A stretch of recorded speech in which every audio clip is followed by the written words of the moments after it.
Hey guys what's up, कैसे हैं आप सभी लोग। बहुत बहुत स्वागत है आप सबका आज के इस अमेजिंग से रिवीजन सेशन में। हम लोग कर रहे हैं टैक्सेशन की revisionary series for May 25, September 25 as well as January 26 examinations.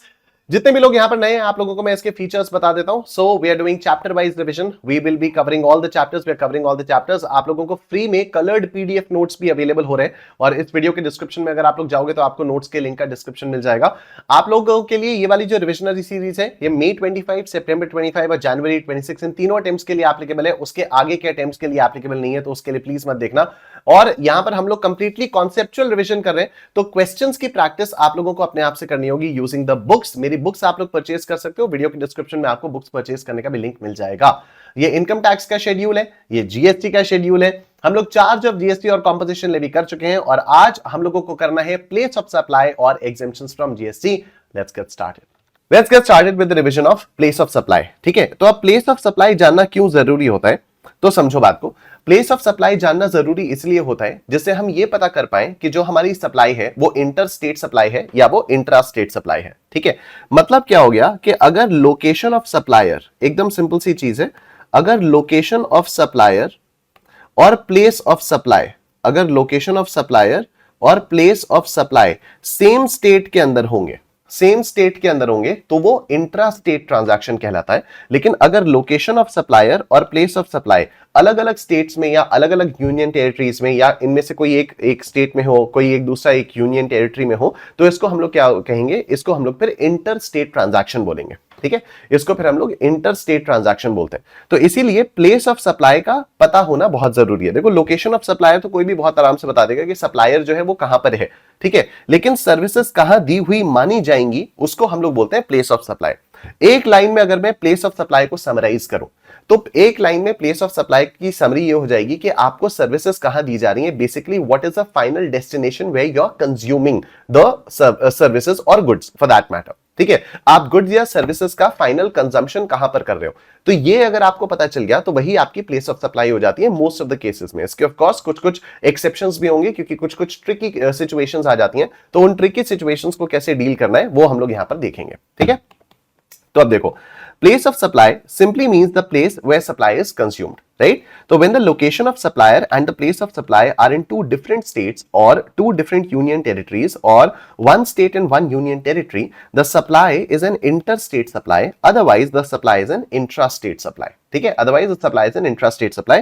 इसीलिए place of supply का determination जरूरी है। ठीक है, बहुत अच्छी चीज लगी थी मुझे जब इंस्टीट्यूट ने सीए इंटरमीडिएट के सिलेबस में प्लेस ऑफ सप्लाई वाला चैप्टर इंट्रोड्यूस किया था। नहीं तो उससे पहले जब हम लोग सीए इंटरमीडिएट पढ़ाते थे, जीएसटी पढ़ाते थे, तो बहुत ही अधूरा अधूरा सा फील होता था क्योंकि कई बार प्लेस ऑफ सप्लाई का मेंशन होता था। आप लोगों ने तो पढ़ा हुआ है पहले, रेगुलर बैचेस में आप लोगों ने पढ़ा होगा, तो आप लोगों को याद होगा आगे चलकर भी हम लोग कहीं ना कहीं प्लेस ऑफ सप्लाई की बात करते रहते थे।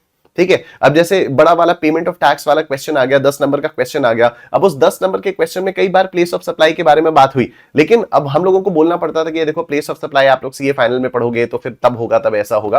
तो अभी इन लोगों ने क्या किया है, आईसीएआई ने प्लेस ऑफ सप्लाई के कुछ कुछ रेलेवेंट प्रोविजन सीए इंटरमीडिएट में इंट्रोड्यूस कर दिए हैं। बाकी ऑफ कोर्स पूरा का पूरा चैप्टर नहीं इंट्रोड्यूस किया है, एक्चुअली पूरा कोई भी चैप्टर इंट्रोड्यूस नहीं किया है। पूरा सारे के सारे जितने भी चैप्टर्स आप सीए इंटरमीडिएट में पढ़ रहे हो, ये सारे के सारे चैप्टर्स आप सीए फाइनल में भी पढ़ोगे, लेकिन एक एडवांस्ड लेवल पे पढ़ोगे। ठीक है, अब देखो यहां पर अब प्लेस ऑफ सप्लाई डिटरमिन करने के लिए ना हम लोग सेक्शन, जो भी सेक्शन के बारे में बात करेंगे वो आईजीएसटी एक्ट का सेक्शन होगा।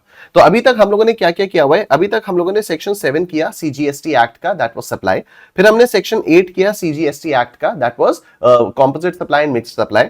फिर हमने सेक्शन 9 किया सीजीएसटी एक्ट का, that was charge of GST, levy of GST.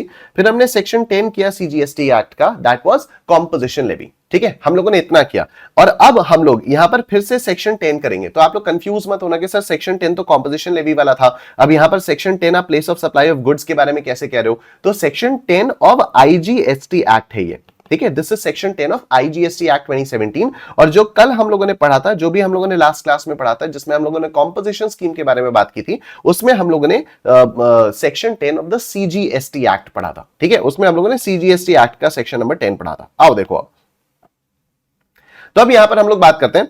सबसे पहले आता है सेक्शन 10(1)(a। ये कहता है supply involves movement of goods. तो अगर आपकी सप्लाई में गुड्स का मूवमेंट इन्वॉल्व है, अच्छा, section 10 talks about the place of supply of goods other than import and export goods. ठीक है। तो इंपोर्ट एंड एक्सपोर्ट के बारे में आप लोग ऑफ कोर्स सीए फाइनल में पढ़ोगे, तो अभी हम लोग यहाँ पर सीए इंटरमीडिएट पे सिर्फ नॉर्मल इंडिया के अंदर अंदर वाली गुड्स के ट्रांसफर्स के बारे में बात करेंगे और उसकी प्लेस ऑफ सप्लाई कैसे डिटरमिन की जाती है उसके बारे में हम लोग यहाँ पर बात करेंगे, ठीक है।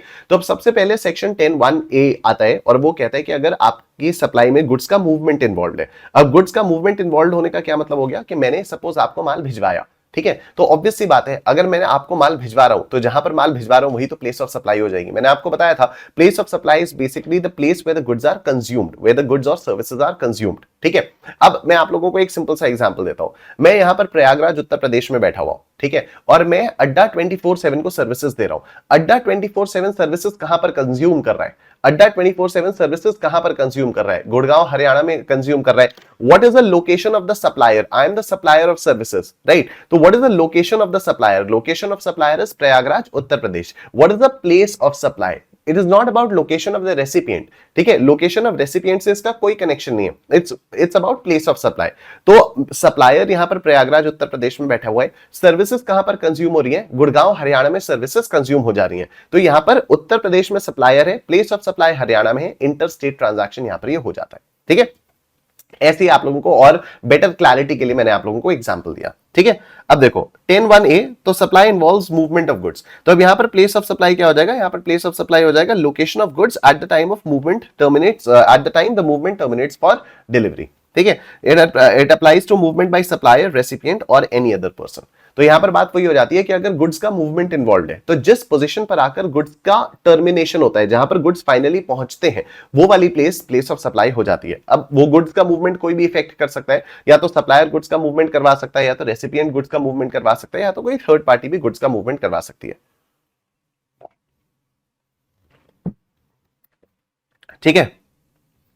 उसके बाद 10(1)(b) आता है, goods delivered on direction of A third person. इसको मैं एक एग्जांपल से आप लोगों को समझाता हूं। यहां पर ही आप लोगों में से लोगों के एग्जांपल लेता हूं, श्रेया, सानिया और रंजीत का एग्जांपल लेता हूं मैं, ठीक है। यहां पर बैठे हैं रंजीत, यहां पर बैठी है श्रेया और यहां पर बैठी है सानिया, ठीक है। श्रेया, सानिया और रंजीत का एग्जांपल लिया। सानिया की स्पेलिंग में ठीक कर देता हूं, राइट। अब सपोज क्या हुआ कि सानिया ने श्रेया के पास कोई ऑर्डर प्लेस किया। Now Shreya is suppose to deliver the goods to Sania, लेकिन श्रेया के पास वो सामान है नहीं, तो श्रेया ने रंजीत को वो ऑर्डर प्लेस किया, ठीक है। अब अगर नॉर्मल केसेस में श्रेया रंजीत को वो ऑर्डर प्लेस करती तो रंजीत इधर श्रेया के पास गुड्स को डिलीवर करता, लेकिन अभी श्रेया ने कहा कि रंजीत जी आप मेरे पास गुड्स मत डिलीवर करिए, आप ना सानिया के पास ही गुड्स को डिलीवर कर दीजिए, ठीक है। तो अब यहां पर क्या हुआ? दो ऑर्डर्स प्लेस हुए। एक ऑर्डर तो सानिया ने प्लेस किया श्रेया के पास, तो श्रेया इसको बिल करेगी, श्रेया इसको बिल करेगी, ठीक है। एक ऑर्डर श्रेया ने रंजीत के पास प्लेस किया, तो रंजीत बिल करेगा किसको? बिल करेगा सानिया को। रंजीत जो है वो बिल करेगा सानिया को, लेकिन गुड्स को शिप कहां पर करेगा? गुड्स को शिप करेगा, रंजीत बिल करेगा श्रेया को और शिप करेगा सानिया को, ठीक है। रंजीत जो है वो श्रेया को बिल देगा, क्योंकि ऑर्डर किसने प्लेस किया? ऑर्डर श्रेया ने प्लेस किया, ठीक है। रंजीत के पास ऑर्डर श्रेया ने प्लेस किया, लेकिन श्रेया ने रंजीत से कहा कि आप जो है वो सानिया के पास गुड्स को भिजवा दीजिए। तो रंजीत भाई साहब बिल करेंगे श्रेया को और शिप करेंगे सानिया को। तो इसको हम लोग बोलते हैं bill to ship to model, कि बिल आपने किसी और को किया, शिप आपने किसी और को किया, ठीक है। अब ऐसे में दो टाइप की सप्लाईज होती हैं। एक सप्लाई तो ये हुई जो श्रेया ने सानिया को सप्लाई की, ठीक है, भले ही इसके थ्रू रूट करवा के की, लेकिन श्रेया ने सानिया को सप्लाई की, राइट। तो ऐसे केस में क्या हो गया? ऐसे केस में हम लोग यहां पर 10(1)(a) लगाएंगे। ऐसे केस में हम लोग यहां पर 10(1)(a) लगाएंगे। 10(1)(a) में हम लोगों ने कहा था कि जहां पर भी गुड्स फाइनली टर्मिनेट होते हैं, तो यहां पर जो प्लेस ऑफ सप्लाई है वो ये वाली हो जाएगी, सानिया वाली प्लेस ऑफ सप्लाई हो जाएगी, ठीक है। अच्छा, जो रंजीत और श्रेया वाली बात है, जो रंजीत और श्रेया वाली बात है, यहां पर जो ट्रांजैक्शन होता है कि मतलब श्रेया ने रंजीत को ऑर्डर प्लेस किया और रंजीत ने गुड्स डिलीवर करवाए सानिया को, तो यहां पर प्लेस ऑफ सप्लाई हो जाती है श्रेया वाली। Shreya becomes the third person जिसके डायरेक्शन पर रंजीत ने गुड्स को सानिया के पास डिलीवर करवाया। I repeat this line, Shreya becomes the third person जिसके डायरेक्शन पर रंजीत ने गुड्स को सानिया के पास डिलीवर करवाया, राइट। तो इस वाले ट्रांजैक्शन में अगर हम लोग बात करें तो what will be the place of supply? The place of supply will be the location of Shreya, ठीक है। और अगर इस वाले ट्रांजैक्शन के बारे में बात करें तो इस वाले ट्रांजैक्शन में what will be the place of supply? The place of supply will be the location of Sania, ठीक है। राइट तो principal place of the business of third person, तो who is the third person in this case? Shrey as the third person in this case, ठीक है। Applies when goods are delivered by supplier to a recipient और another on third person direction, ठीक है, या तो recipient को या किसी और बंदे को थर्ड पर्सन की डायरेक्शन में ये अगर होता है तो फिर 10(1) लगता है। उसके बाद हम लोग 10(1) पर आते हैं। Supply does not involve movement of goods, supply में गुड्स का मूवमेंट इन्वॉल्व ही नहीं है, ठीक है, सप्लाई में गुड्स का मूवमेंट इन्वॉल्व ही नहीं है। तो अगर गुड्स का मूवमेंट इन्वॉल्व नहीं है तो फिर क्या हो जाता है? तो फिर प्लेस ऑफ सप्लाई हो जाती है the location of the goods at the time of delivery to the recipient, ठीक है, location of goods at the time of delivery to recipient. तो इसका एक एग्जांपल होता है कि मान लो क्या हुआ कि मैंने जो है कोई एक मशीन किराए पर ले रखी थी, मैंने कोई एक मशीन किराए पर ले रखी थी। अब जब मैंने मशीन को किराए पर लिया हुआ था तब तो ये सेल ऑफ गुड्स नहीं हुआ था, तब तो ये क्या हुआ था? तब तो ये सर्विसेज हुआ था, तब तो ये वो था ना, सप्लाई ऑफ सर्विसेज था। तो जब तक मैंने गुड्स को किराए पर लिया हुआ था तब तक it was supply of services, ठीक है। किराए पर कुछ टाइम के बाद किराए पर कुछ टाइम तक यूज करने के बाद मैंने अपने सप्लायर से कहा कि यार ये गुड्स ना तुम मुझे बेच दो, ठीक है। अब ये जो मशीन है वो मेरी ही फैक्ट्री में इंस्टॉल्ड है, अभी ये जो मशीन है वो मेरी ही फैक्ट्री में इंस्टॉल्ड है। तो क्या अब जिससे मैं कह रहा हूं कि मेरे को ये मशीन बेच दो, क्या अब उस इंसान को मशीन का मूवमेंट करवाने की जरूरत है? नहीं। क्यों? क्योंकि मशीन तो ऑलरेडी मेरे पास है, मशीन ऑलरेडी मेरे पास है। तो इस केस में प्लेस ऑफ सप्लाई क्या होगा? मेरी लोकेशन प्लेस ऑफ सप्लाई हो जाएगी। मतलब अगर गुड्स का मूवमेंट इन्वॉल्व नहीं है तो जहां पर डिलीवरी के टाइम पर गुड्स जहां पर हैं that will be the place of supply, ठीक है। तो supply does not involve movement of goods, location of goods at the time of delivery to recipient. उसके बाद ये आता है एक नया सबसेक्शन है, अब तो नया नहीं रहा, 10(1)(CA, ठीक है। तो 10(1)(CA कहता है कि अगर आपने गुड्स को सप्लाई किया किसी भी अनरजिस्टर्ड पर्सन को, ठीक है, अगर आपने गुड्स को सप्लाई किया किसी अनरजिस्टर्ड पर्सन को। अब यहां पर देखो दो चीजें होती हैं, ठीक है, दो एग्जांपल्स दिए हुए हैं लॉ में। एक एग्जांपल तो ये दिया हुआ है कि आप घूमने गए, किसी दूसरे स्टेट में आप घूमने गए और उस स्टेट से आपने दुकानों से, लोकल दुकानों से शॉपिंग की। घर वालों के लिए सुवेनियर्स लेकर हम लोग आते हैं ना, घर वालों के लिए कुछ ना कुछ सामान लेकर आते हैं, कपड़े, चॉकलेट्स वगैरह कुछ ना कुछ, तो या फिर वहां की कोई एक स्पेसिफिक चीज हम लोग लेके आते हैं अगर कहीं पर भी बाहर घूमने जाते हैं तो, राइट। तो अगर मैं सपोज यहां से, मैं प्रयागराज उत्तर प्रदेश में हूं, सपोज मैं गोवा चला गया और मैं गोवा घूमने गया और वहां से मैं कुछ कुछ चीजें कलेक्ट कर रहा हूं एंड मान लो कि मैं अनरजिस्टर्ड हूं, ठीक है, मान लो मैं अनरजिस्टर्ड हूं। अब मैं वहां पर दुकान पर जाकर कुछ भी सामान खरीद ले रहा हूं और उसके बाद मैं उसको कंज्यूम फाइनली क्या कहां कर रहा हूं? क्या मैं उसको गोवा में कंज्यूम कर रहा हूं? नहीं, मैं उसको कंज्यूम तो प्रयागराज उत्तर प्रदेश में कर रहा हूं। तो ऐसे केस में प्लेस ऑफ सप्लाई किस तरह से डिटरमिन होगी? तो यहां पर लॉ दो चीजें कहता है। लॉ कहता है कि देखो, अगर आप गोवा जाकर अपने दुकानदार के पास अपना एड्रेस बता देते हो, मतलब दुकानदार ने आपको बिल दिया और उस बिल पर अगर लिख दिया प्रयागराज उत्तर प्रदेश, तो प्लेस ऑफ सप्लाई मान ली जाएगी प्रयागराज उत्तर प्रदेश। लेकिन अगर उसने आपका एड्रेस नहीं लिखा, आप दुकानदार ने जो आपका बिल बनाया, आपके लिए बिल बनाया, उस पर आपका एड्रेस नहीं लिखा, तो प्लेस ऑफ सप्लाई क्या मान ली जाएगी? प्लेस ऑफ सप्लाई गोवा ही मान ली जाएगी, ठीक है। लेकिन ये वाला जो प्रोविजन है ना 10(1)(CA) वाला, ये सिर्फ और सिर्फ अनरजिस्टर्ड पर्संस के लिए होता है, रजिस्टर्ड पर्संस के लिए नहीं होता है, ठीक है। तो supply to a person other than a registered person, address of the person recorded in the invoice, if not available then the location of the supplier, ठीक है। address must be recorded, state name in the invoice deemed as address। मतलब क्या हो गया कि मैं अगर वहां पर चला जाता हूं, गोवा जाकर मैं कोई सामान खरीदता हूं, तो दुकानदार मुझसे पूरा एड्रेस पूछ के टाइप करने की जरूरत नहीं है, इनवॉइस पे पूरा एड्रेस डालने की जरूरत नहीं है कि मैं पूरा अपना बताऊं कि हाँ मैं प्रयागराज में कौन सी गली के अंदर रहता हूं, कौन से मकान के अंदर रहता हूं, ये सारी चीजें बताने की जरूरत नहीं है। मैंने सिर्फ अगर उत्तर प्रदेश भी बता दिया, सिर्फ स्टेट नेम भी बता दिया तो भी काम चल जाएगा, ठीक है। फिर 10(1)(D) होता है गुड्स असेंबल्ड और इंस्टॉल्ड एट साइट, ठीक है, गुड्स असेंबल्ड और इंस्टॉल्ड एट साइट, ठीक है। तो जब अभी बहुत रिसेंटली क्या हुआ कि हम लोगों ने आइकिया से एक सोफा खरीदा, ठीक है, अभी 2-4 दिन पुरानी बात है, 4 दिन पहले वो सोफा हम लोगों के पास आकर डिलीवर हुआ, ठीक है, 4 दिन पहले वो सोफा आकर हम लोगों के पास डिलीवर हुआ। तो आइकिया इज अ कंपनी जहां पर ये बहुत बढ़िया बढ़िया फर्नीचर मिलता है, तो हम लोगों ने वहां से अभी सोफा परचेज किया, ठीक है। अब मैंने आइकिया से सोफा परचेज किया, उन लोगों ने सोफा एज इट इज बनाकर नहीं शिप करवाया, उन्होंने सोफे के पार्ट्स शिप करवाए, ठीक है। उन्होंने सोफा एज इट इज बना बनाया नहीं शिफ्ट करवाया, उन्होंने सोफे के पार्ट्स शिफ्ट करवाए और उसके बाद यहां पर आके उन पार्ट्स को असेंबल करके सोफा बनाया गया, ठीक है। यहां पर आकर उन पार्ट्स को असेंबल करके सोफा बनाया गया। अगेन सिंपल लॉजिक, कहां पर कंज्यूम होगा ये वाला सोफा? प्रयागराज उत्तर प्रदेश में ये सोफा कंज्यूम होगा।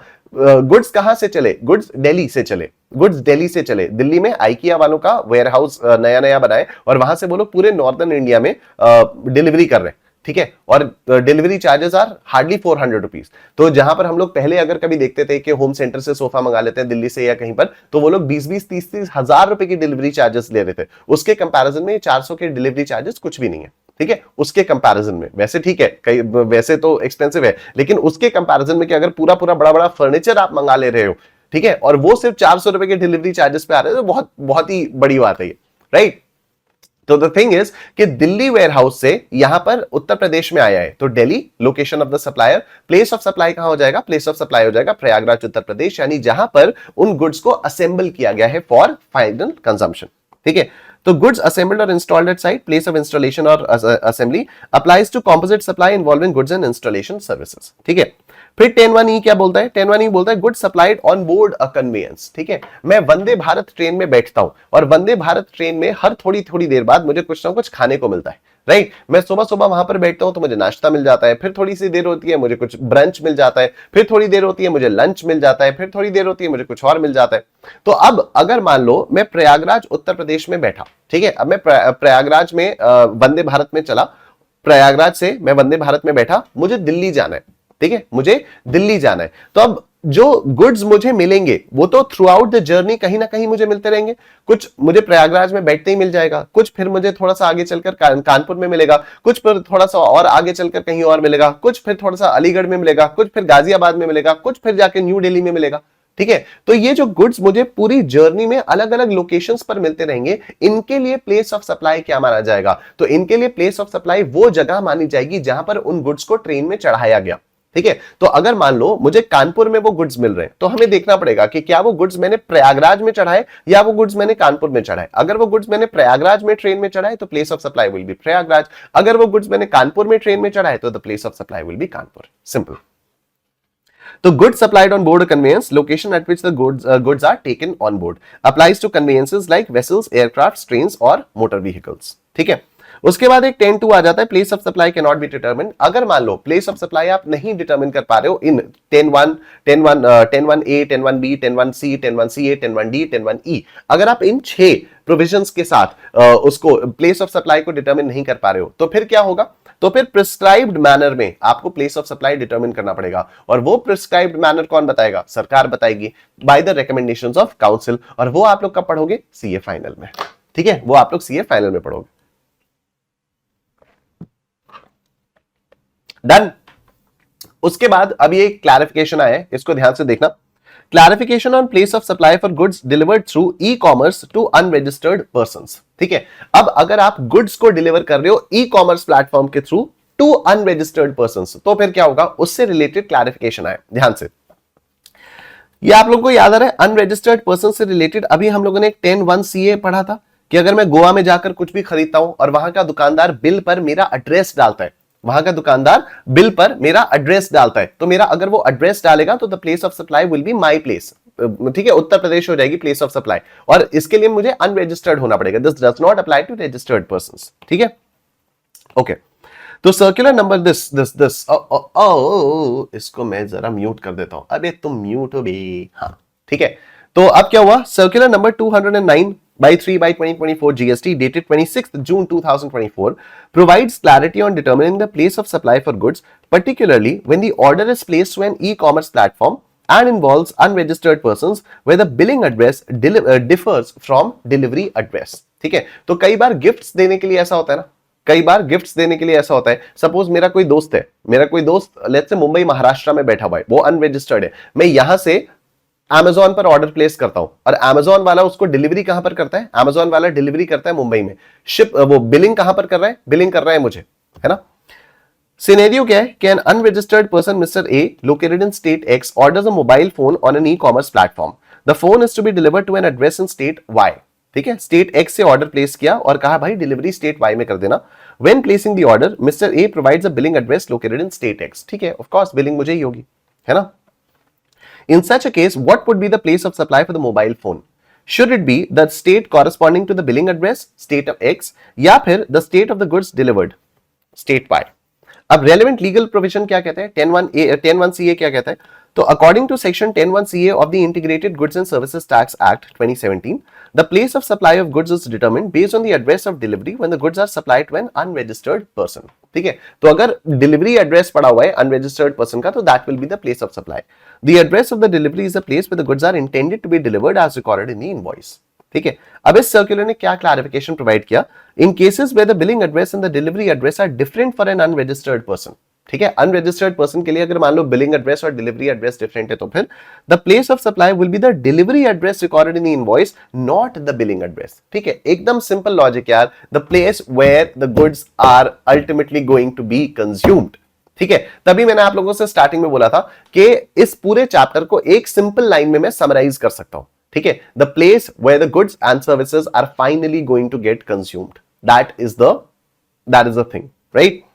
In the given scenario, the place of supply for mobile phone would be state Y, since that is the delivery address provided in that order. The recording of the delivery address for clarity and compliance, the supplier should record the delivery address as the address of the recipient on the invoice. This is important to correctly determine the place of supply for GST purposes, ensuring the tax is applied in the correct state. ठीक है, तो place of supply of goods वाला revision हम लोगों का complete हो चुका है। अब आ जाओ, हम लोग आ जाते हैं place of supply of services पर। ठीक है, place of supply of services पर हम लोग यहां पर आ जाते हैं। तो हम लोगों ने place of supply of goods जो किया वो था section number 10 of IGST act. ठीक है, वो था सेक्शन 10 ऑफ आईजीएसटी एक्ट, और यहां पर अब हम लोग बात करेंगे section 12 of IGST act. Sir 11 कहां गया? 11 सीए फाइनल में पढ़ोगे, इसमें एक सेक्शन 13 भी होता है, वो आप सीए फाइनल में पढ़ोगे। ठीक है, मेरे अभी भी कुछ दोस्त है जो सीए फाइनल के एग्जाम्स दे रहे हैं, आप लोगों को मालूम ही है, तो वो लोग कभी कभी कुछ ना कुछ पूछते रहते हैं कि भाई अब तो तू पढ़ा रहा है, अब तो तू ये बताना शुरू कर दे। ठीक है, वो लोग कभी कभी फिर सेक्शन 11 या सेक्शन 13 से रिलेटेड पूछ लेते हैं। तो ऑब्वियसली मैं सीए फाइनल को अभी नहीं पढ़ा रहा हूं, लेकिन उन लोगों के चक्कर में मैं थोड़ा थोड़ा उनको बताने के लिए मैं थोड़ा थोड़ा सेक्शन 11 सेक्शन 13 ऐसे पढ़ता रहता हूं, जिससे मैं उन लोगों को कुछ गाइड कर पाऊं। तो द गुड न्यूज इज कि जब तक आप लोग शायद सीए फाइनल में आओगे, तब तक शायद मैं भी सीए फाइनल में पहुंच चुका हूं। अभी मुझे मालूम नहीं मुझे सीए फाइनल में पहुंचने में कितना टाइम लगेगा, लेकिन आप लोगों को सीए फाइनल में जल्दी पहुंचना है। ठीक है, ऑलराइट, तो सेक्शन नंबर 12(2) एक जनरल रूल फॉर सर्विसेज है। अब ध्यान से सुनना मेरी बात। प्लेस ऑफ सप्लाई क्या हो जाता है? प्लेस ऑफ सप्लाई होता है location of the recipient for registered persons, और location of the supplier for unregistered persons where when recipient's location is not known. ठीक है, and it applies when specific rules do not cover the service. अब मैं आप लोगों को पहले इसका बताता हूं, उसके बाद फिर हम लोग आगे चलते हैं। तो सर्विसेज के केस में ना दो सबसेक्शंस हैं, एक है सबसेक्शन 2 और एक है सबसेक्शन 3। अब मतलब और भी बहुत सारे अलग अलग स्पेसिफिक रूल्स के बहुत सारे। सबसेक्शन 2 जो है सेक्शन 12(2) वो एक बहुत ही जनरल रूल बताता है। वो एकदम सिंपल सी चीज कहता है, वो कहता है देखो अगर मैं सप्लायर हूं, आप रेसिपिएंट हो, हम दोनों रजिस्टर्ड हैं, हम दोनों रजिस्टर्ड हैं। अब जैसे अड्डा 24/7 के केस में देखा जाए अगर, तो CA Nishant Kumar is a supplier of services and Adda 24/7 is a recipient of services. CA Nishant Kumar is also registered in the state of Uttar Pradesh, Adda 24/7 is also registered in the state of Haryana. ठीक है, अब रेसिपिएंट भी अगर रजिस्टर्ड है तो the place of supply will be the location of the recipient. ठीक है, place of supply will be the location of the recipient. खैर हम लोगों ने कॉमन सेंस से ही बोल दिया था कि भाई कंज्यूम कहां पर हो रही है, अड्डा 24/7 गुड़गांव हरियाणा में कंज्यूम हो रही है, तो वही प्लेस ऑफ सप्लाई होगा। बट ठीक है, जनरल रूल के बारे में हम लोग यहां पर बात करते हैं। तो अगर रेसिपिएंट भी रजिस्टर्ड है, अगर रेसिपिएंट भी रजिस्टर्ड है, तो प्लेस ऑफ सप्लाई क्या होगी? Location of the recipient. अगर रेसिपिएंट रजिस्टर्ड नहीं है, अगर रेसिपिएंट रजिस्टर्ड नहीं है, मान लो अड्डा 24/7 रजिस्टर्ड नहीं होता, मान लो अड्डा 24/7 रजिस्टर्ड नहीं होता, तो फिर प्लेस ऑफ सप्लाई क्या होती? प्लेस ऑफ सप्लाई ये होती, अगर मैं अड्डा 24/7 को सर्विसेज दे रहा हूं, मैं अड्डा 24/7 को बिल दूंगा, उस बिल पर अगर मैंने अड्डा 24/7 का एड्रेस मेंशन किया हुआ है, मतलब मुझे पता है अड्डा 24/7 का एड्रेस क्या है, तब तो place of supply will B अड्डा 24/7। Otherwise place of supply will B जहां पर मैं बैठ के दे रहा हूं सर्विसेज।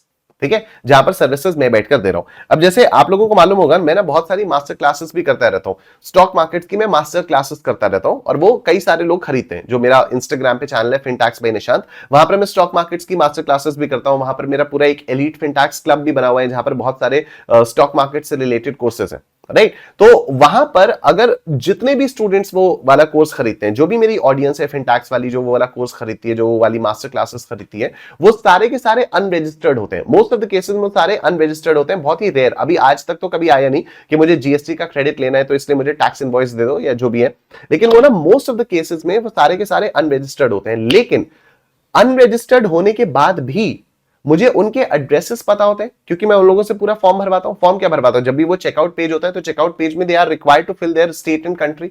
ठीक है, तो जब वो लोग स्टेट और कंट्री को फिल करते हैं तो फिर मुझे पता हो जाता है कि ठीक है, इवन दो द सामने वाला person is an unregistered person, लेकिन फिर भी मुझे उनकी स्टेट तो पता चल गई। तो अब ये क्या हो जाता है? Location of supplier Uttar Pradesh हो जाता है। Place of supply will be the place where the person is sitting.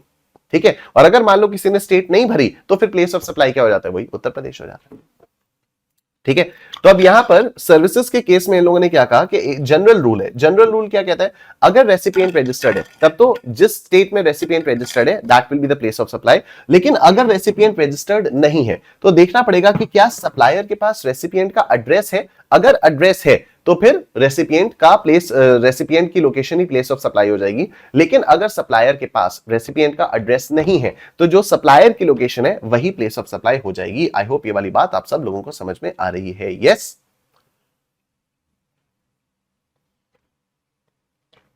Clear everyone? Perfect, बहुत बढ़िया। ये तो था जनरल रूल।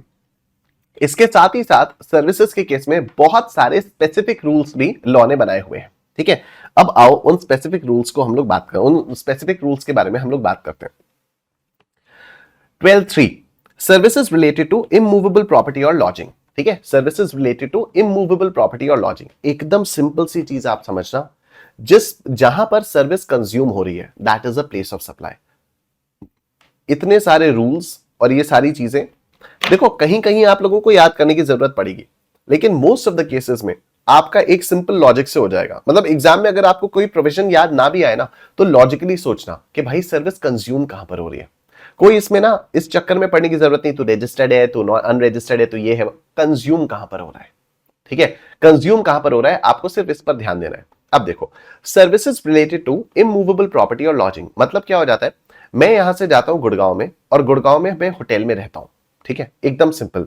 गुड़गांव में मैं एक होटल बुक करता हूं, let's say double tree by Hilton hotel मैंने बुक किया गुड़गांव हरियाणा में। ठीक, अब मुझे एक बात बताओ, सप्लायर कौन हुआ? Double tree by Hilton, Gurgaon Haryana. Location of supplier Gurgaon Haryana. मैं इस सप्लाई को कंज्यूम कहां कर रहा हूं? भूल जाओ एक सेकंड के लिए मैं रजिस्टर्ड हूं अनरजिस्टर्ड हूं, मैं रजिस्टर्ड हूं वैसे। ठीक है, लेकिन क्या मैं होटल बुक गुड़गांव में करके मैं डबल ट्री वालों से ये एक्सपेक्ट करूंगा कि तुम लोग यहां पर प्रयागराज में होटल बनाओ? मतलब इलॉजिकल हो जाएगा ना ये। तो अगर मैं double tree by Hilton Gurgaon Haryana में बुक कर रहा हूं और मैं वहां पर जाकर रुक रहा हूं, तो where am I consuming the services? I am consuming दो services in Haryana only, right? I am consuming दो सर्विसेज इन हरियाणा ओनली, तो the place of supply will be what? Haryana. ठीक है, place of supply is where the immovable property is located. अगर immovable property से related services आप supply कर रहे हो, अगर आप इमूवेबल प्रॉपर्टी से रिलेटेड सर्विसेज सप्लाई कर रहे हो तो what will be the place of supply? The place of supply will be the place where the immovable property is located. Simple सी बात है। ठीक है, देखो तो location of the immovable property boat या वेसल ये हो जाएगा, includes architectural, surveying, hotel stage, events etcetera. लेकिन अगर मान लो इमूवेबल प्रॉपर्टी इंडिया के बाहर है, इमूवेबल प्रॉपर्टी इंडिया के बाहर है, मैं ताज में बुक करता हूं। ठीक है, मैं ताज होटल्स बुक करता हूं, लेकिन ताज होटल में बुक करता हूं मॉलडीव्स का, मैं ताज होटल बुक करता हूं मॉलडीव्स का। तो अब Taj hotel is a supplier and I am the recipient, but the immovable property is located in Maldives. ठीक है, immovable property is located in Maldives. तो अभी प्लेस ऑफ सप्लाई क्या हो जाएगी? प्लेस ऑफ सप्लाई हो जाएगी the location of the recipient. ठीक है, तो if both supplier and recipient are in India, Taj hotels भी इंडिया में रजिस्टर्ड है और मॉलडीव्स और ये निशांत कुमार भी इंडिया में रजिस्टर्ड है, but the property is outside India, तो the place of supply will be the location of the recipient. ठीक, अच्छा, अगर इमूवेबल प्रॉपर्टी बोट या vessel in more than one state, अगर एक से ज्यादा स्टेट में है तो फिर क्या होगा? तो प्रोपोर्शनल एलोकेशन होगा बेस्ड ऑन कॉन्ट्रैक्ट वैल्यू और एज पर आईजीएसटी रूल्स। ठीक है, तो या तो कॉन्ट्रैक्ट की वैल्यू के हिसाब से होगा, या तो जब मैंने पैसे दिए तो उसमें कॉन्ट्रैक्ट में लिखा हुआ होगा कि इतना पैसा आपका इस वाली स्टेट के लिए होगा, इतना पैसा इस वाली स्टेट के लिए, इतना पैसा इस वाली स्टेट के लिए। तो या तो वैसे हो जाएगा, या फिर अगर कॉन्ट्रैक्ट में कुछ ऐसा मेंशन नहीं है, कॉन्ट्रैक्ट में सिर्फ एक ही वैल्यू दी हुई है, तो फिर आईजीएसटी के रूल्स के हिसाब से होगा। ठीक है, तो applies to property spanning to multiple locations. ठीक है, अभी आपको सिर्फ इतना याद रखना है आईजीएसटी के रूल्स के हिसाब से होगा। कैसे होगा उसके बारे में जब आप लोग क्वेश्चंस की प्रैक्टिस करोगे तो आपको और क्लैरिटी आएगी। ठीक है, restaurant and catering, personal grooming, fitness, beauty and health services. अब ये बताओ, आप रेस्टोरेंट में खाना खाने जाते हो, मैं सपोज यहां पर लेट्स से मैकडॉनल्ड्स में खाना खाने जाता हूं, तो McDonald's is a service provider, ठीक है, McDonald's is a service provider, I am the service recipient, right. तो अब ये कहां पर होगा, कहां पर मैं कंज्यूम कहां पर कर रहा हूं, location where the services are performed, simple.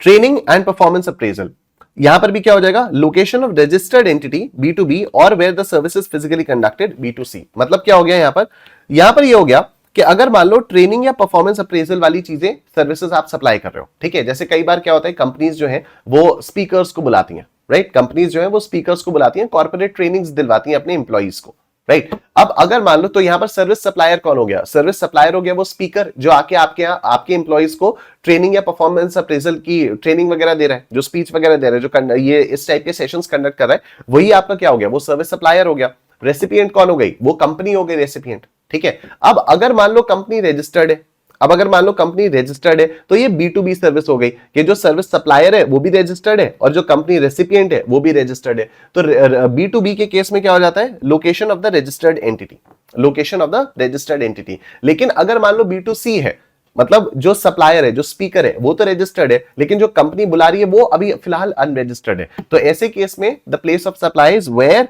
Service is physically conducted. तो ये एक तरह से जनरल रूल हो गया, ये एक तरह से जनरल रूल जैसे ही तो हो गया। सेक्शन 12(2) में भी तो यही हम लोगों ने बात की थी कि अगर B2B सप्लाई होती है, मतलब रेसिपिएंट भी रजिस्टर्ड है, तो location of the recipient is the place of supply, otherwise location of the supplier is the place of supply. यहां पर of course location of supplier can not be the place of supply, तो यहां पर the location where the service is physically conducted, क्योंकि final consumption कहां पर हो रहा है, फाइनल कंजम्पशन वहीं पर तो हो रहा है ना जहां पर ये ट्रेनिंग वाली परफॉर्मेंस या परफॉर्मेंस अप्रेजल वाली ट्रेनिंग फिजिकली कंडक्ट की जा रही है, वहीं तो परफॉर्मेंस अप्रेजल हो रहा है, वहीं तो कंज्यूम हो रही है। Differentiates based on the nature of the recipient, ठीक। एडमिशन टू इवेंट्स या पार्क्स, तो ऑब्वियसली जहां पर भी वो इवेंट या अम्यूजमेंट पार्क है, जो कुछ भी है, that will be the place of supply, and it covers cultural, sporting, educational, entertainment events etcetera, ठीक। नेक्स्ट है ऑर्गेनाइजेशन ऑफ इवेंट्स, ठीक है, ऑर्गेनाइजेशन ऑफ इवेंट्स।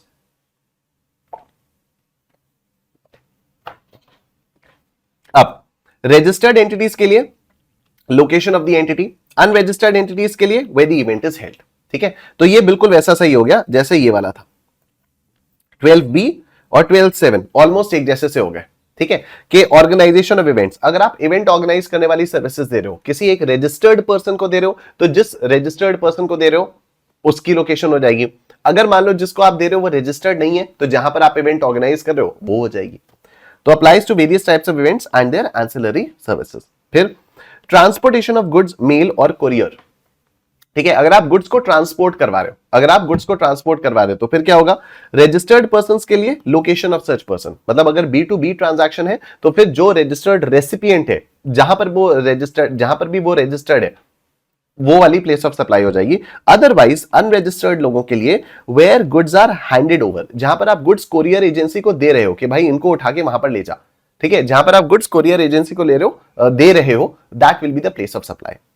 उसके बाद देखो passenger transportation services. Passenger transportation services में रजिस्टर्ड रेसिपिएंट्स के लिए location of the recipient, same चीज है। अनरजिस्टर्ड के लिए where the passenger embarks, embarks का मतलब जहां से शुरू करता है, ठीक है, जहां पर पहुंचता है वो नहीं, वो कंक्लूड्स होता है। एम्बार्क्स का मतलब जहां से शुरू करता है। Now rules for issuance of rights to passage when boarding point is unknown. अब यहां पर क्या हो जाता है, जैसे एक बार मेरे साथ हुआ था काफी पहले, कुछ साल पहले, इंडिगो की फ्लाइट में मैं गया था, यहां से बैंगलोर गया था, और बैंगलोर में जब मैंने अपना लगेज देखा उस पे बेल्ट पे, तो वो ना पूरा गीला था, मेरा जो सूटकेस है वो पूरा का पूरा गीला हो रखा था। तो फिर मैं इंडिगो वालों के पास गया, मैंने कंप्लेंट की, तो उन्होंने मुझे क्या किया, उन्होंने मुझे 2000 रुपीज का एक वाउचर दे दिया। उन्होंने कहा आप जब भी अगली बार टिकट बुक करोगे तो आपको 2000 रुपीज का डिस्काउंट मिल जाएगा। Now the voucher that they have issued, अब इन लोगों ने ये वाउचर इशू कर दिया है। अब वाउचर इशू कर दिया है, क्या उन लोगों को पता है कि अब मैं कहां से कहां के ट्रैवलिंग के लिए इसको यूज करने वाला हूं? नहीं, हो सकता है मैं बैंगलोर टू प्रयागराज के लिए यूज करूं, हो सकता है मैं बैंगलोर टू गोवा के लिए यूज करूं, हो सकता है मैं प्रयागराज टू दिल्ली के लिए यूज करूं, कहीं के लिए भी कर सकता हूं, राइट, मैं कहीं के लिए भी कर सकता हूं। तो अभी यहां पर इंडिगो वालों ने मुझे एक वाउचर इशू कर दिया, बट अभी मालूम ही नहीं है कि मैं कहां से अपनी जर्नी स्टार्ट करूंगा, अभी मालूम नहीं कहां से जर्नी स्टार्ट करूंगा। तो if the address of the unregistered person is available in the records of the supplier, the location of the unregistered person, ठीक है, अगर अनरजिस्टर्ड पर्सन, मान लो मैं अनरजिस्टर्ड होता और मेरा एड्रेस इंडिगो वालों के पास है, तो फिर वही address he place of supply हो जाता। In other cases the location of the supplier of services, otherwise जहां से इंडिगो मुझे ये सप्लाई दे रहा है, जहां भी ये वाउचर वगैरह दे रहा है, that will be the place of supply, that would have been the place of supply. Services supplied on board conveyance, अब सर्विसेज ऑन बोर्ड अगर दी जा रही हैं, अभी हम लोग ने थोड़ी देर पहले बात की थी कि अगर गुड्स आपको ऑन बोर्ड दिए जा रहे हैं, अभी हम लोग क्या बात कर रहे हैं, अगर सर्विसेज आपको ऑन बोर्ड दी जा रही है, मतलब आप ट्रैवल कर रहे हो और वहां पर आपको सर्विसेज दी जा रही है, ठीक है। जैसे क्रूज वगैरह में ऐसा होता है ना कि क्रूज में आप गए, आपने 2 या 3 दिन का क्रूज बुक किया, अब वहां पर आपने 2 या 3 दिन का क्रूज बुक किया, अब क्रूज के अंदर ही वहां पर लाइट शो भी हो रहा है, डांस शो भी हो रहा है, सिंगिंग शो भी हो रहा है, वहां पर आपको रेस्टोरेंट सर्विसेज भी है, क्रूज के अंदर आपको बहुत सारी सर्विसेज है।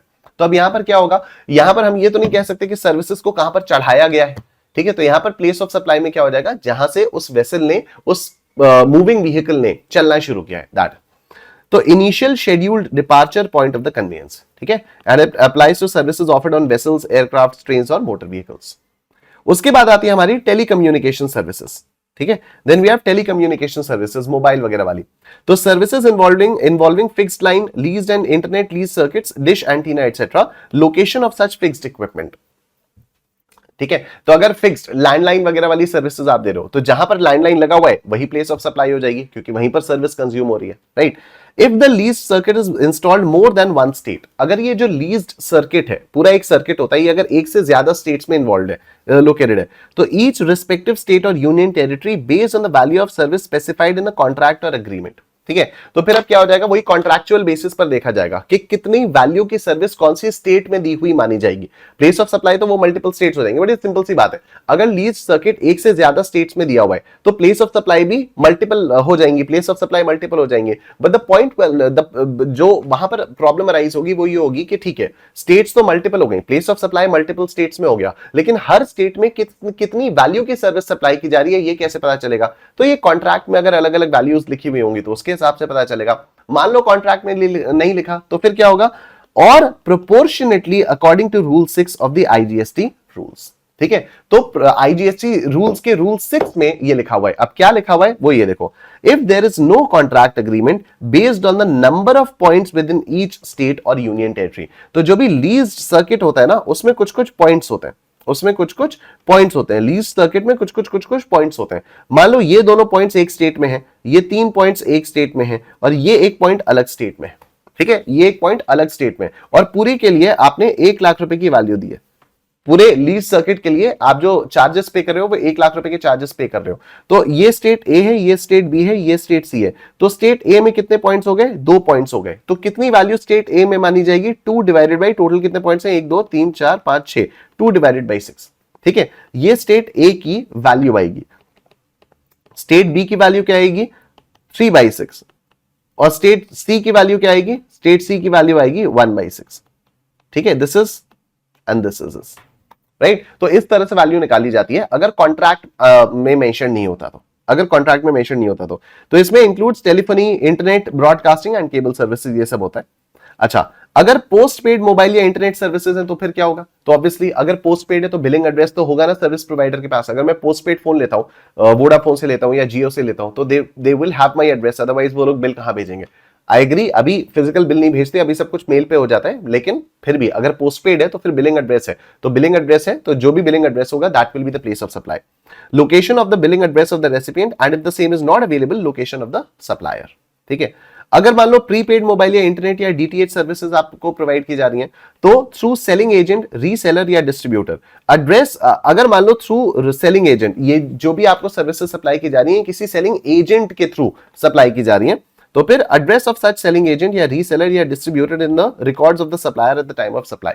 तो सप्लायर के रिकॉर्ड्स में वो एजेंट्स तो मेंशन होंगे ना, तो जिस एजेंट के थ्रू आप सर्विसेज ले रहे हो उस एजेंट का जो एड्रेस होगा that will be the place of supply by any person to the final subscriber. और अगर आप किसी एजेंट के थ्रू नहीं ले रहे हो, किसी भी और पर्सन के थ्रू ले रहे हो, तो location where the prepayment is received और place of sale of vouchers, ठीक है। तो या तो प्री पेमेंट जिस जगह पर रिसीव हुआ that will be the place of supply, या फिर जो भी सेल ऑफ वाउचर्स, जिस भी जगह पर वाउचर्स सेल हो रहे हैं that will be the place of supply. When payment made through electronic mode, location of recipient in the records of the supplier. अगर आपने इलेक्ट्रॉनिक मोड के थ्रू पेमेंट किया तो रेसिपिएंट की अगर लोकेशन सप्लायर के रिकॉर्ड्स में, तो that will be the place of supply. Other cases, address of the recipient in the records of the supplier and if the same is not available, location of the supplier. तो अगर address mention है तो वो, नहीं तो location of supplier, ठीक है, ये हो गया। उसके बाद आप आ जाओगे यहां पर, फिर आएगा आपका financial and stock broking services. अब फाइनेंशियल और स्टॉक ब्रोकिंग सर्विसेज में क्या हो जाता है, recipient's location as per service provider's records, otherwise location of the service provider. ठीक है, जैसे आईसीआईसीआई बैंक में मेरा अकाउंट है, ठीक है, अगर आईसीआईसीआई बैंक में मेरा अकाउंट है तो क्या आईसीआईसीआई बैंक वालों के पास मेरा एड्रेस मेंशन होगा? यस। तो what will be the place of supply? My address. ठीक है, और अगर मान लो सपोज एचडीएफसी बैंक में मेरा अकाउंट नहीं है, ठीक है, एचडीएफसी बैंक में मेरा अकाउंट नहीं है, मैं किसी दूसरे स्टेट में जाता हूं और मुझे कैश विथड्रॉ करना है और मैं एचडीएफसी के एटीएम में चला जाता हूं, ठीक है, मेरे पास आईसीआईसीआई का कार्ड है लेकिन मैं चला जाता हूं एचडीएफसी के एटीएम में, तो क्या उस एटीएम मशीन से मैं पैसे विथड्रॉ कर सकता हूं? यस, उस एटीएम मशीन से मैं पैसे विथड्रॉ कर सकता हूं, लेकिन अभी मुझे सर्विस सप्लायर कौन हो गया? सर्विस सप्लायर एचडीएफसी बैंक हो गया। तो अब यहां पर प्लेस ऑफ सप्लाई क्या होगी? जहां पर वो एटीएम सिचुएटेड है, क्योंकि एचडीएफसी बैंक के पास मेरा एड्रेस मेंशन नहीं है। ठीक है, मैंने एचडीएफसी बैंक का एटीएम यूज करके किसी दूसरी स्टेट से पैसा तो विथड्रॉ कर लिया, लेकिन एचडीएफसी बैंक के एटीएम के पास या एचडीएफसी बैंक के पास मेरा एड्रेस नहीं है। तो what will be the place of supply? Place of supply will B जहां पर वो एटीएम सिचुएटेड है। लेकिन अगर मान लो वहीं पर मैं दूसरी किसी स्टेट में जाकर आईसीआईसीआई बैंक के एटीएम से पैसा विथड्रॉ करता हूं, तो the place of supply will be the address, क्योंकि आईसीआईसीआई बैंक के पास मेरा एड्रेस रिकॉर्डेड है। डन। इंश्योरेंस सर्विसेज, तो रजिस्टर्ड लोगों के लिए location of the recipient, location of the recipient, unregistered लोगों के लिए as per recipient's location in provider's records. ठीक है, अब देखो जब भी आप इंश्योरेंस सर्विसेज लोगे तो वहां पर आपको अपना एड्रेस तो डालना ही पड़ेगा, है ना। तो अगर आप अनरजिस्टर्ड हो तो जो आप एड्रेस दोगे वो that will be the place of supply. Advertisement service to the government, अब यहां पर देखो बहुत सारी चीजें यहां पर आएंगी, ठीक है, और सीए इंटरमीडिएट लेवल पर अभी उस लेवल के क्वेश्चंस आए नहीं है, लेकिन बहुत जल्दी आने लग जाएंगे। तो यहां पर तो मैंने आपको सारे दिए हुए, ठीक है, जितने भी पास्ट एग्जामिनेशन क्वेश्चंस हैं यहां पर मैंने आप लोगों को सारे के सारे दिए हुए अपनी बुक में, तो आप लोग उसको भी देख सकते हो। एंड जस्ट मेंशनिंग कि बुक के पहले पेज पे क्यूआर कोड्स हैं, ठीक है, तो उन क्यूआर कोड्स को जब आप लोग स्कैन करोगे तो कुछ गूगल ड्राइव के फोल्डर्स खुलेंगे और वहां पर और क्वेश्चंस में धीरे धीरे अपडेट करता जा रहा हूं और मैं करता रहूंगा। ठीक है, तो वहां पर जितने भी और पास एग्जामिनेशन क्वेश्चंस, आरटीपी एमटीपी के क्वेश्चंस जो सीए फाइनल लेवल के थे, जो अब आप लोगों के लिए रेलेवेंट है, बहुत ही कॉमन सेंस वाली बात है ना, ये पूरा का पूरा चैप्टर पहले सीए फाइनल में था, तो ये जितने भी क्वेश्चन सीए फाइनल वाले में आए, सीए फाइनल में आए थे, और अब ये चैप्टर अगर सीए इंटरमीडिएट में आ गया तो वो वाले क्वेश्चंस भी आप लोगों के लिए रेलेवेंट हो गए, राइट। तो advertisement service to the government, तो ईच स्टेट या union territory where the advertisement is disseminated, ठीक है, तो अगर कोई भी एडवर्टीजमेंट एजेंसी है वो गवर्नमेंट को एडवर्टीजमेंट सर्विसेज सप्लाई कर रही है, तो अब गवर्नमेंट सिर्फ एक स्टेट में या एक सिटी में एडवर्टीजमेंट करवाती है क्या? नहीं, गवर्नमेंट तो मल्टीपल जगहों पर एडवर्टीजमेंट करवाएगी ना, है ना। तो फिर जहां पर जिस भी स्टेट में, अब जैसे सेंट्रल गवर्नमेंट, स्टेट गवर्नमेंट्स का चलो एक बार को फिर भी मान लेते हैं कि वो एक पर्टिकुलर स्टेट में ही एडवर्टीजमेंट चलेगा, लेकिन जो सेंट्रल गवर्नमेंट है, सेंट्रल गवर्नमेंट का तो वो पूरे इंडिया में चलेगा ना, तो जहां जहां पर एडवर्टीजमेंट चलेगा that will be the place of supply, proportional to the services provided in respective locations. ठीक है, अब ये जो 12-14 में यहां पर प्रोपोर्शनल वैल्यू लिखी है, ये प्रोपोर्शनल वैल्यू कैसे कैलकुलेट होती है, तो उसके लिए बहुत सारी चीजें, ठीक है, उसके लिए काफी सारी चीजें, तो आओ देखते हैं उसको। Proportionate value of advertisement services, देखो advertisement in newspapers and publications, अगर न्यूज़पेपर्स और पब्लिकेशंस में हो रहा है तो फिर value of service will be amount payable for publishing in each state या यूनियन टेरिटरी एडिशन। ठीक है, तो हर स्टेट में अगर आप न्यूज़पेपर्स के थ्रू करवा रहे हो तो अलग अलग स्टेट्स में आपने कितना कितना पैसा दिया, अलग अलग स्टेट्स में छापने के लिए आपने कितना कितना पैसा दिया, उस हिसाब से देखो प्लेस ऑफ सप्लाई तो वो सारी स्टेट्स हो जाएंगी, कॉमन सेंस है ना, प्लेस ऑफ सप्लाई तो वो सारी की सारी स्टेट्स हो जाएंगी जहां पर एडवर्टीजमेंट पब्लिश किया जा रहा है, बट वैल्यू कैसे हो जाएगा, जितनी वैल्यू आप हर स्टेट के लिए पे कर रहे हो वो हो जाएगा। Example, ABC advertises in various editions of the newspaper, place of supply proportional to the editions published in different states या union territories based on the payment, right.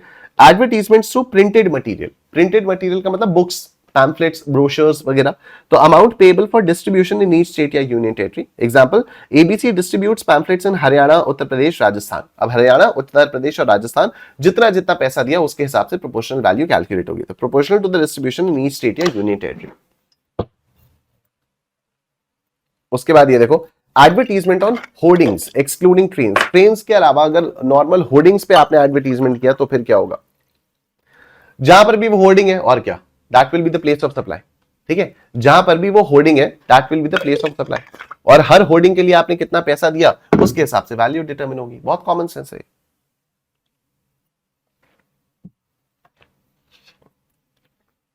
Advertisement on train, अगर ट्रेन में आपने advertisement चला दिया, ठीक है, तो वो ट्रेन अगर मल्टीपल स्टेट्स में थ्रू ग्रो जा रही है, तो उन सभी स्टेट्स में इनडायरेक्टली एडवर्टीजमेंट आपका पहुंच रहा है, तो हर स्टेट में उस ट्रेन की पटरी की लेंथ कितनी है उस हिसाब से वैल्यू को डिवाइड किया जाएगा।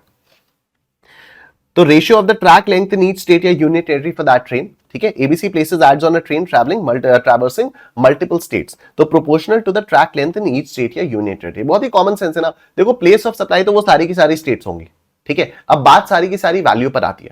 तो अगर ट्रेन में हो रहा है तो हर स्टेट में उस ट्रेन की जो पटरी है उसकी लंबाई कितनी है उसके हिसाब से प्रोपोर्शन कैलकुलेट किया जाएगा। Advertisements on the back of utility bills, आप रिलायंस के स्मार्ट बाजार से सामान खरीदने जाते हो, आप रिलायंस के स्मार्ट बाजार से सामान खरीदने जाते हो, बिल के पीछे कोई ना कोई पॉलिटिकल पार्टी का एडवर्टीजमेंट है। Amount payable for ads on bills in each state या union territory proportional to consumers in each state या यूनियन टेरिटरी, ठीक है, तो आपने रिलायंस को पैसा दिया है, अब रिलायंस के कंज्यूमर्स हर स्टेट में कितने आएंगे उसके हिसाब से वैल्यू को डिवाइड किया जाएगा। एडवर्टीजमेंट्स ऑन रेलवे टिकट्स, अगर रेलवे ट्रेन के टिकट्स में एडवर्टीजमेंट होता है, जैसे even if you book tickets through IRCTC, तो वहां पर भी टिकट्स के ऊपर एडवर्टीजमेंट्स आ जाते हैं कई बार। तो ratio of the number of railway stations in each state या यूनियन टेरिटरी, तो अब यहां पर ध्यान रखना, अगर टिकट के ऊपर हो रहा है तो फिर हर स्टेट में जितने भी स्टेशंस है, रेलवे स्टेशंस है हर स्टेट में, जैसे प्रयागराज के अंदर ही, प्रयागराज छोटा सा शहर है लेकिन प्रयागराज के अंदर ही 4 रेलवे स्टेशंस है, ठीक है, प्रयागराज के अंदर अपने आप में ही 4 रेलवे स्टेशन है। तो उत्तर प्रदेश का एक छोटा सा शहर है प्रयागराज, प्रयागराज के अंदर 4-5 रेलवे स्टेशन है, ठीक है, तो बाकी शहरों में और रेलवे स्टेशन होंगे, तो हर स्टेट के जितने भी रेलवे स्टेशन हैं उसके हिसाब से प्रोपोर्शनेट वैल्यू निकाली जाएगी। तो ABC advertises on ticket sold in Madhya Pradesh and Chhattisgarh, ठीक है, तो अब मध्य प्रदेश और छत्तीसगढ़ में के टिकट्स में अगर एडवर्टीजमेंट किया जा रहा है तो फिर ये देखा जाएगा वैल्यू कैसे डिवाइड होगी, मध्य प्रदेश में जितने भी नंबर ऑफ रेलवे स्टेशन है प्लस छत्तीसगढ़ में जितने भी नंबर ऑफ रेलवे स्टेशन है उसके हिसाब से, proportional to the number of station in each state या यूनियन टेरिटरी। इधर देखो, advertisement on radio station, advertisement on radio station, अगर रेडियो स्टेशन में आप एडवर्टीजमेंट कर रहे हो तो फिर amount payable to station part of each state, ठीक है, तो ABC advertises on a radio station covering multiple states, तो proportional to the allocation for each state या union territory based on station coverage। Simple है ये। अच्छा, इसमें ना आप लोगों को लोड लेने की जरूरत नहीं है, जब आप क्वेश्चन देखोगे ना तो आपको ऑटोमेटिकली चीजें समझ में आएंगी। तो there is a very good question in the book जो आप लोगों को करना है, right, there is a very very good question in the book जो आप लोगों को करना होगा, और उस वाले क्वेश्चन को जब आप लोग पढ़ोगे तो आपको ऑटोमेटिकली समझ में आ जाएगा, अच्छा एडवर्टीजमेंट सर्विसेज के वैल्यू को प्रोपोर्शनेटली डिवाइड करना कितना ज्यादा आसान है, ठीक है। Right, advertisement on television channels, अगर टेलीविजन चैनल्स पे आपको करना है तो फिर based on the viewership ratio in each state या यूनियन टेरिटरी, तो हर स्टेट में उस टेलीविजन चैनल को कितने लोग देख रहे हैं, व्यूअरशिप रेशियो, उसके हिसाब से डिस्ट्रीब्यूशन होगा। ABC advertises on a channel broadcasting in multiple states, तो proportional to viewership figures derived from broadcasting audio, broadcast research and council data, ठीक है, तो यहां से वो निकलेगा डेटा निकलेगा व्यूअरशिप वाला, तो उसके हिसाब से प्रोपोर्शनेट वैल्यू कैलकुलेट की जाएगी। फिर देखो एडवर्टीजमेंट इन सिनेमा हॉल्स, ठीक है, तो सिनेमा हॉल्स में भी क्या हो जाएगा, हर सिनेमा हॉल को जितना भी जहां पर भी वो सिनेमा हॉल्स हैं वो आपकी प्लेस ऑफ सप्लाई हो जाएगी, proportional to cinemas in each state या यूनियन टेरिटरी। फिर एडवर्टीजमेंट्स ऑन द इंटरनेट, अब इंटरनेट में तो भाई साहब भयंकर ही है, इंटरनेट तो पूरा देश चला रहा है, पूरी दुनिया चला रही है, तो based on internet subscribers in each state या यूनियन टेरिटरी, अगर मान लो ABC runs an internet campaign तो फिर वैल्यू कैसे डिवाइड की जाएगी, proportional to the number of internet subscribers in each state या यूनियन टेरिटरी, तो हर स्टेट में जितने भी इंटरनेट सब्सक्राइबर्स बैठे हुए उसके हिसाब से प्रोपोर्शनेट वैल्यू कैलकुलेट की जाएगी। फिर advertisements through SMS based on telecom subscribers in each state या union territory, तो proportional to the telecom subscribers in each state या union territory, ठीक है। अब एडवर्टाइजिंग सेक्टर से रिलेटेड दो चीजों को लेकर एक क्लैरिफिकेशन आया है, दो चीजों को लेकर, वैसे तो और भी कई सारी चीजें इसमें इन्वॉल्व थी लेकिन ये इंटरमीडिएट से रिलेटेड यही दो चीजें ICAI ने भी आपके स्टडी मटेरियल में भी दी हुई है, ठीक है। वैसे तो क्लैरिफिकेशन पहले आ चुका था बट स्टिल अब यहां पर मैं इसलिए समराइज करके दे रहा हूं, पूरा का पूरा सर्कुलर नहीं पढ़वा रहा। जब पहली बार आया था तो ऑफ कोर्स मैंने पूरा सर्कुलर पढ़वाया था, लेकिन अभी पूरा सर्कुलर पढ़वाने का कोई पॉइंट नहीं है, ठीक है। ऐसे ही समराइज करके मैंने आप लोगों को दी हुई है। दो इश्यूज हैं। सबसे पहला इशू क्या है कि वेंडर सेल्स और provides rights to use space on hoarding या billboard which is an immovable property to advertising company, ठीक है। तो अब यहां पर क्या हो गया, यहां पर इसका मतलब समझना कि गवर्नमेंट ने एक एडवर्टाइजिंग कंपनी से कहा कि बड़ी बड़ी बोर्डिंग लगा दो, बड़ी बड़ी होर्डिंग्स लगा दो। ठीक है, गवर्नमेंट ने एडवर्टाइजिंग कंपनी से कहा कि बड़ी बड़ी होर्डिंग्स लगा दो। ठीक है, अब एडवर्टाइजिंग कंपनी के पास होर्डिंग्स या तो खुद के पास हो सकती हैं या तो नहीं हो सकती। अब एडवर्टाइजिंग एजेंसी ने क्या किया, एडवर्टाइजिंग एजेंसी गई किसी और के पास जिसके पास अलग अलग जगहों पर होर्डिंग्स थे। ठीक है, अलग अलग होर्डिंग्स थे। तो ये बंदा हो गया वेंडर। ये बंदा कौन हो गया, वेंडर। अब वेंडर एडवर्टाइजिंग कंपनी को क्या प्रोवाइड क्या कर रहा है, कह रहे कि ठीक है तुम मेरी होर्डिंग्स पर अपनी पोस्टिंग्स लगा दो। ठीक है, तुम मेरे अलग अलग होर्डिंग्स पर अपनी अपनी पोस्टिंग्स लगा दो। तो ये वाली बात है। तो वेंडर ने क्या बेचा, वेंडर ने, ये रहा वेंडर। ठीक है, ये रहा वेंडर जो अब मैंने मिटा दिया, ये रहा वेंडर। वेंडर ने एडवर्टाइजिंग कंपनी को क्या बेचा, वेंडर ने एडवर्टाइजिंग कंपनी को होर्डिंग की स्पेस बेची। ठीक है, होर्डिंग की स्पेस बेची। तो वेंडर सेल्स और provides rights to use space on the hoarding या billboard which is an immovable property to advertising company. अब यहां पर क्या हुआ, यहां पर हुआ सेल या rights to use immovable property. तो right to use immovable property, तो ये कहां पर आ गया, ये आ गया सेक्शन 12(3)(a) में। ठीक है, तो place of supply will be what, place of supply is the location of the immovable property. ठीक है, जहां पर वो छप रहा है, जहां पर वो पोस्टिंग लगाई जा रही है, जहां पर वो बड़ा सा पोस्टर लगाया जा रहा है जिस होर्डिंग में या बिलबोर्ड में, that is basically the place of supply, right.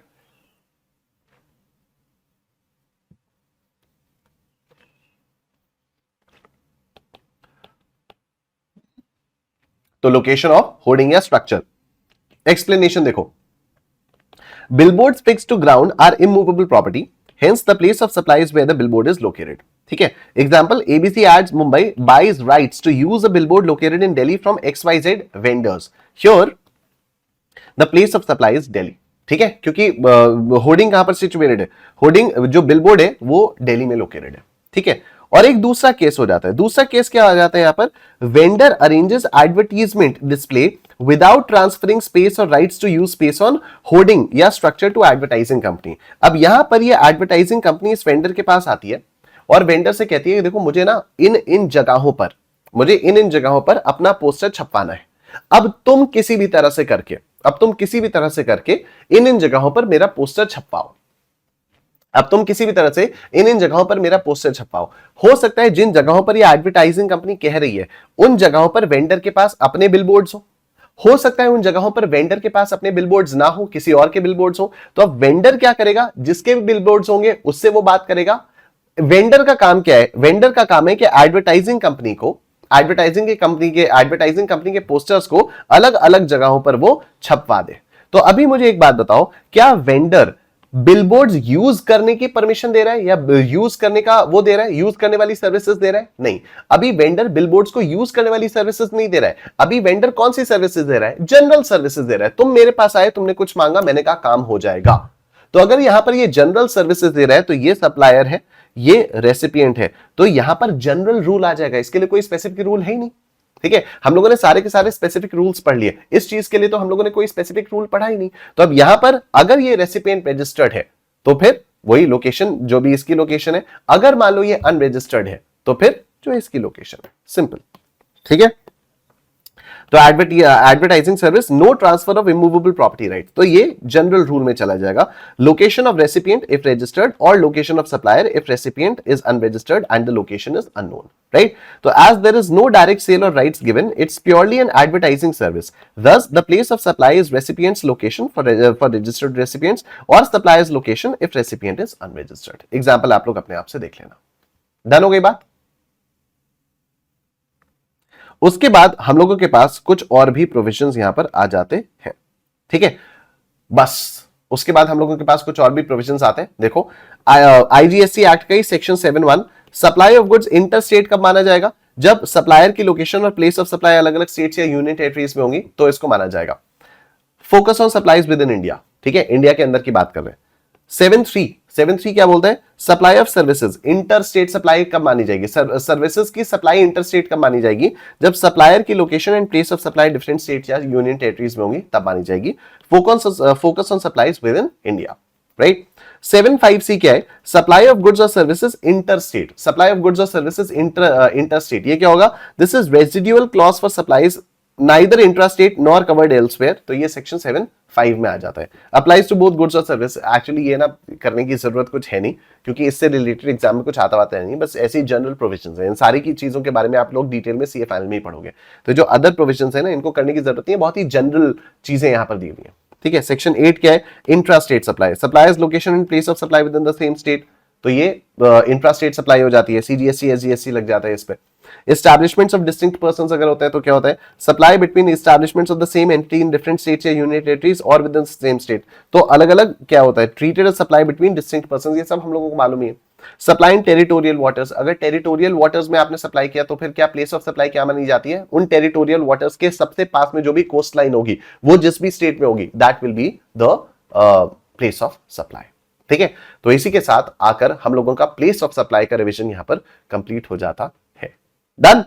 Alright, so place of supply हम लोगों का यहां पर कंप्लीट हो गया है, और अब मैं आप लोगों को एग्जेम्पशंस फ्रॉम जीएसटी के बारे में बताता हूं।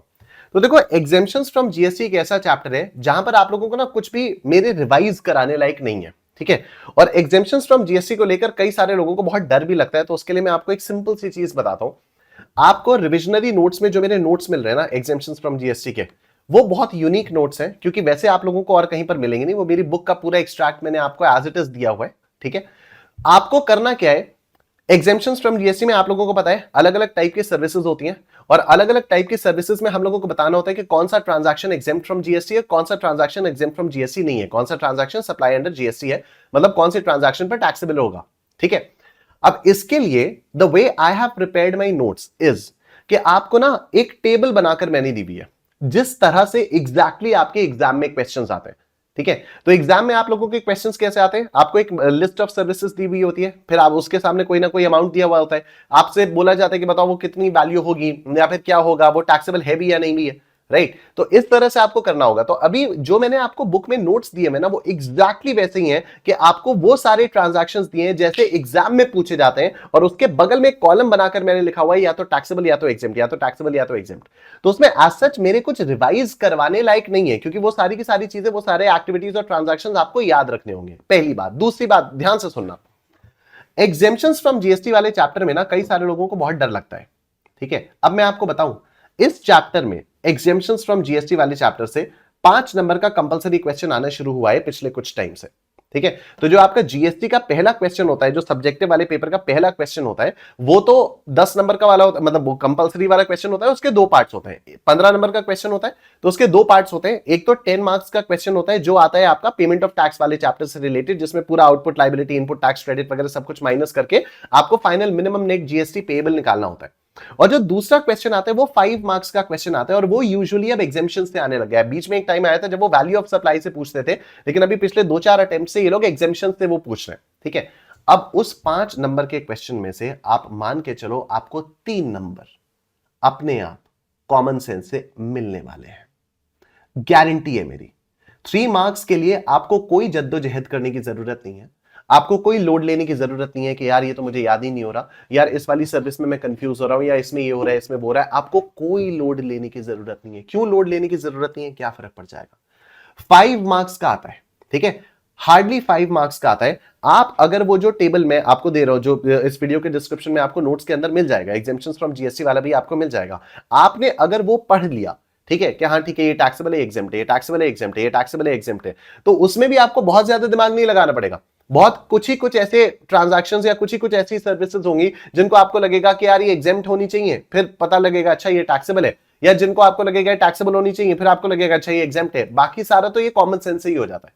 ठीक है, तो इसमें ऐसे कुछ भी कॉन्सेप्ट नहीं है जो फिर मुझे आपको समझाना पड़ेगा, जिसको मुझे आपको रिवाइज कराने की जरूरत है। It's just something that you just need to memorise. ठीक है, और उसमें भी मैं सच बता रहा हूं आपको, बिल्कुल भी लोड लेने की जरूरत नहीं है। बहुत सारे स्टूडेंट्स बहुत लोड लेते हैं, सिर्फ इसलिए मैं ये वाली चीज आपको बता रहा हूं। हार्डली 5 मार्क्स का क्वेश्चन आने वाला है, और उन 5 नंबर में से 2 या 3 नंबर मैक्सिमम आप लोग आराम से निकाल लोगे। 3 या 4 नंबर भी आपके मिल सकते हैं। तो अगर आउट ऑफ 5 आपको 3 मार्क्स या 3.5 या 4 मार्क्स मिल गए तो क्या प्रॉब्लम है यार? ठीक है, तो अपने कॉमन सेंस से थोड़ा थोड़ा इसको पढ़ो। एग्जेम्पशंस फ्रॉम जीएसटी वाले चैप्टर को थोड़ा थोड़ा पढ़ो, मेरे नोट्स से देख लो। क्वेश्चंस आप लोग प्रैक्टिस कर सकते हो, बुक परचेज करके आप लोग प्रैक्टिस कर सकते हो। नोट्स से जो टैक्सेबिलिटी एग्जाम दिया हुआ है उसको आप लोग पढ़ो, और बस उसके बाद जब आप क्वेश्चंस की प्रैक्टिस करोगे ना, तो आपको ऑटोमेटिकली समझ में आ जाएगा कि यार 70% तो आप अपने कॉमन सेंस से और थोड़ा बहुत जो आपने पढ़ा है उसके मेमोरी से ही कर ले रहे हो। तो सब कुछ बिल्कुल करने की जरूरत नहीं है कि नहीं रटे पड़े सब कुछ भी करने की कोई जरूरत नहीं है। तो इस तरह से आप एग्जामिशंस फ्रॉम जीएसटी वाला कर सकते हो। ठीक है, तो बस इसी के साथ हम लोगों का आज वाला सेशन यहां पर कंप्लीट होता है। प्लेस ऑफ सप्लाई हो गया, एग्जामिशंस को किस तरह से करना है वो मैंने आप लोगों को बता दिया। बाकी आप लोग क्वेश्चंस की प्रैक्टिस करो। वीडियो पसंद आई हो तो लाइक कर देना, कमेंट सेक्शन में कमेंट करके बताना सेशन कैसा लगा, and please pass it on to all your friends, जिससे उन लोगों को भी थोड़ा बहुत फायदा मिल जाए। Thank you so much everyone, take care, अपना ध्यान रखो, बाय बाय।